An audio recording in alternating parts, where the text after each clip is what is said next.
Hello student, इस video के अंदर हम इलेक्ट्रिसिटी चैप्टर का एक और इम्पोर्टेंट पॉइंट डिस्कस करेंगे। आपने आगे वाला वीडियो नहीं देखा है तो एक बार ज़रूर देख लें, जिसमें हमने एडवांटेज एंड डिसएडवांटेज को डिस्कस किया है कि सीरीज़ कनेक्शन और पैरेलल कनेक्शन के मेरिट्स एंड डीमेरिट्स को डिस्कस किया है। इस वीडियो के अंदर हम एक बहुत ही इम्पोर्टेंट इक्वेशन को सॉल्व करेंगे। टाइटल को समझ लेते हैं पहले। Heating effect of electric current. Electric current की कौन सी effect? Heating effect. Okay, electric current की केमिकल इफेक्ट जो हम स्टैंडर्ड 8 में पढ़ चुके हैं।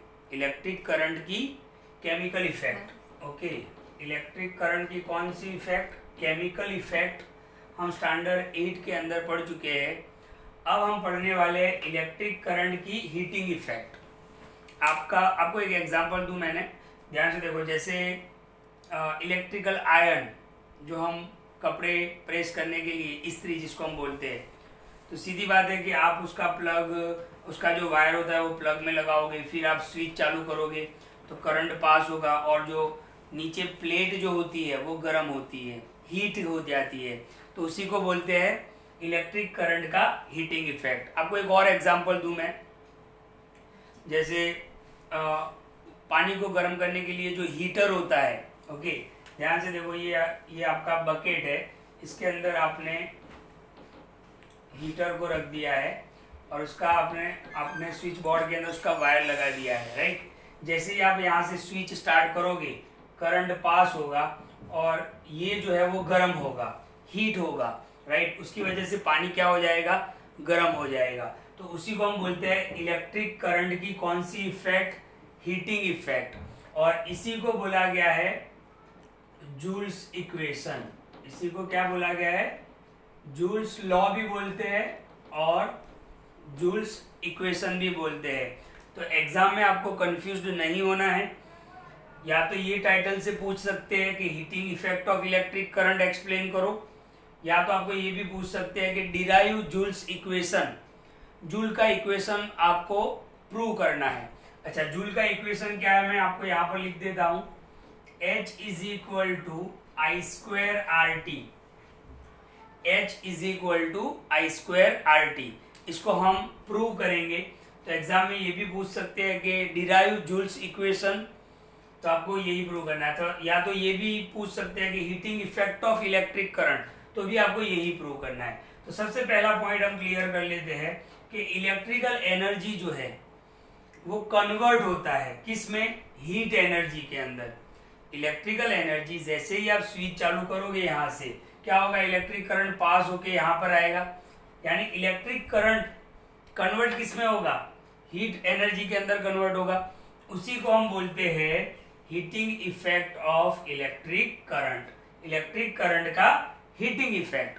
तो सीधी बात है कि इलेक्ट्रिकल एनर्जी कन्वर्ट किस में होगा? हीट एनर्जी के अंदर। उसके मैंने आपको दो एग्जांपल दिए। एक तो हम कपड़े जो इस्त्री करते हैं उसको इलेक्ट्रिकल आयरन, तो ये कंसेप्ट पे चलता है।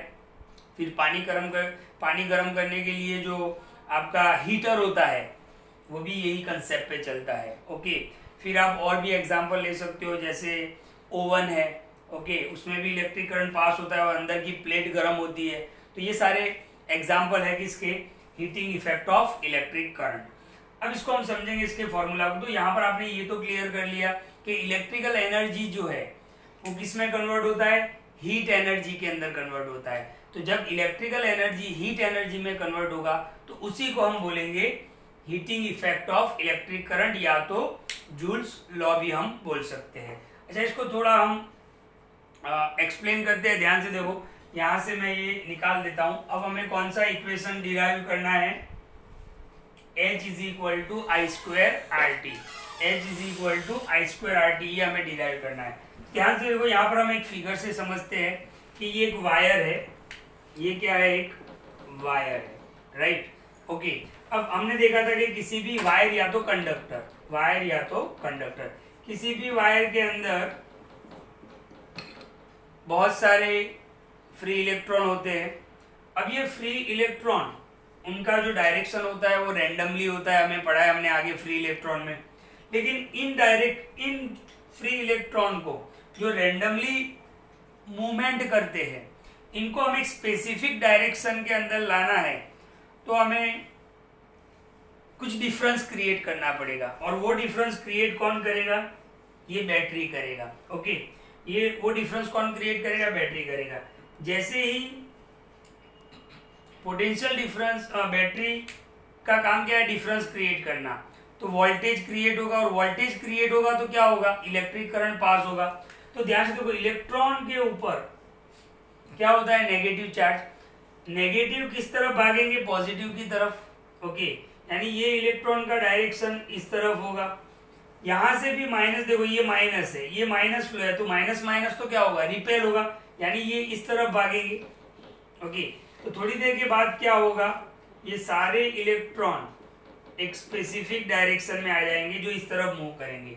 अच्छा, जब ये इलेक्ट्रॉन भागते हैं, है ना, स्पेसिफिक डायरेक्शन में आने के लिए, तब ये जो कंडक्टर होते हैं उनके भी कुछ एटम्स होते हैं, वो एक दूसरे के साथ टकराते हैं, है ना। इलेक्ट्रॉन और कंडक्टर के जो एटम्स होते हैं, क्योंकि कोई भी वायर है, सीधी बात है, एटम से बना हुआ है, तो एक दूसरे के साथ टकराएंगे, और एक दूसरे के साथ टकराने से हीट एनर्जी प्रोड्यूस होता है। अब आपको समझ में आ गया होगा कि जैसे ही करंट आप फ्लो करवाओगे, वो गर्म कैसे होता है। हमने देखा है कि जो हम कपड़े इस्त्री करने के लिए वायर लगा देते हैं, थोड़ी देर के स्विच चालू कर दें, थोड़ी देर के बाद वो प्लेट गर्म हो जाता है। तो कैसे गर्म होता है? तो मैंने आपको बताया कि थोड़ी देर के बाद इलेक्ट्रॉन स्पेसिफिक डायरेक्शन में आ जाते हैं, और जब वो स्पेसिफिक डायरेक्शन में आने के लिए एटम से टकराते हैं तो हीट एनर्जी प्रोड्यूस करते हैं। तो ये तो आपको क्लियर हो गया। तो यहाँ पर आपको क्या करना है? आपको करना ये है कि वर्क रिक्वायर्ड, आपको कुछ ना कुछ काम करना है। ओके, क्या काम करना है? To keep the charge Q, यानी जो चार्ज है Q, उसको मोशन में लाना है। राइट, हमने देखा ना, हमने इलेक्ट्रॉन भी क्या है? एक चार्ज है, उसको हमें मोशन में लाना है। किससे? वोल्टेज V से। यानी वर्क W, चार्ज क्या है? Q, और वोल्टेज V। तो इसको मिला के एक यहाँ पर फॉर्मूला बन रहा है, W is equal to VQ। W क्या है? वर्क है। W क्या है? वर्क है। अब थोड़ा स्टैंडर्ड 9 में चलते हैं, ध्यान से देखना। स्टैंडर्ड 9 में हमने क्या पढ़ा था कि वर्क जो है वो एनर्जी के बराबर है। वर्क किसके बराबर है? Work is equal to energy. अच्छा, वर्क का क्या है? W। तो वर्क किसके बराबर है? W यानी वर्क। वर्क किसके बराबर है? एनर्जी के बराबर। अच्छा, यहाँ पे कौन सा एनर्जी प्रोड्यूस हो रहा है? Heat energy. यानी जो वर्क यहाँ पे है वो हीट एनर्जी के बराबर है। तो मैं ये W की जगह पर हीट एनर्जी का क्या लिख सकता हूँ? H लिख सकता हूँ। तो यहाँ पर मैं लिखूंगा H is equal to VQ। Okay, तो ध्यान से देखना, हमने क्या किया कि वर्क रिक्वायर्ड, हमें काम क्या करना है? हमें क्या करना है? जो Q यानी जो चार्ज है उसको मोशन में लाना है, रैंडम एक स्पेसिफिक मोशन में लाना है, और उसके लिए बैटरी का वोल्टेज भी हमें यूज करना है। तो फॉर्मूला क्या है? W is equal to VQ।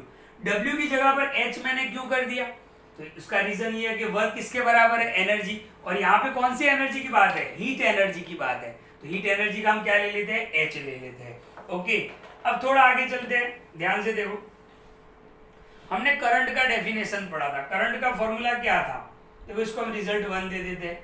Current का फॉर्मूला क्या था? According to the definition of current, I is equal to Q upon T। ये T हम सामने ले जाते हैं तो क्या हो जाएगा? IT is equal to Q। तो ये जो Q की वैल्यू आई, Q की वैल्यू क्या आ गई? IT।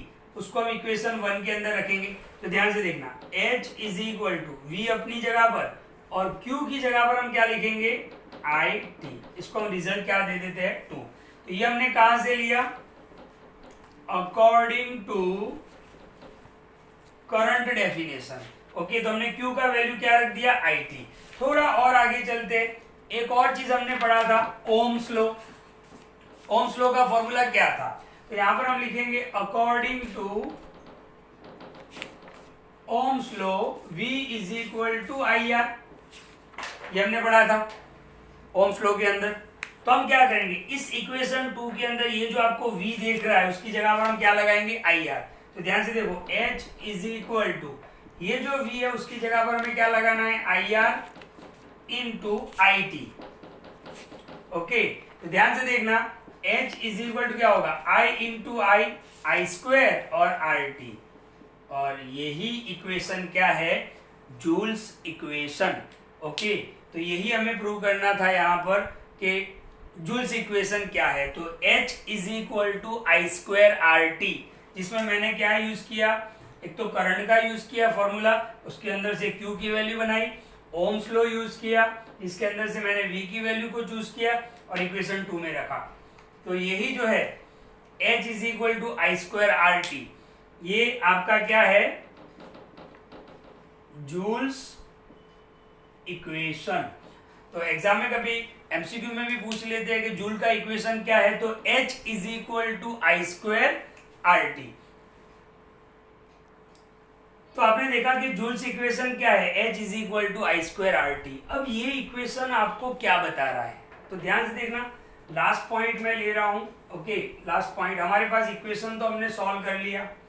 कौन सा इक्वेशन हमने प्रूव कर दिया कि h is equal to I square R T. अब इसको थोड़ा वर्ड्स के अंदर कैसे लिखना है वो भी हम समझ लेते हैं। देखो, h क्या है, एनर्जी यानी हीट एनर्जी। तो हम कैसे लिख सकते हैं कि एनर्जी जो रेजिस्टर के अंदर प्रोड्यूस होता है, कोई भी अप्लायंसेस होगा, ओके, जैसे आप इलेक्ट्रिकल आयरन ले लो, फिर वाटर हीटर ले लो या ओवन ले लो, कोई भी ले लो, तो एनर्जी जो है, एनर्जी यानी आपको यहाँ पर एच समझना है, हीट एनर्जी। एनर्जी जो कोई भी रेजिस्टर के अंदर प्रोड्यूस्ड होता है वो डायरेक्टली प्रोपोर्शनल होता है स्क्वायर ऑफ करंट।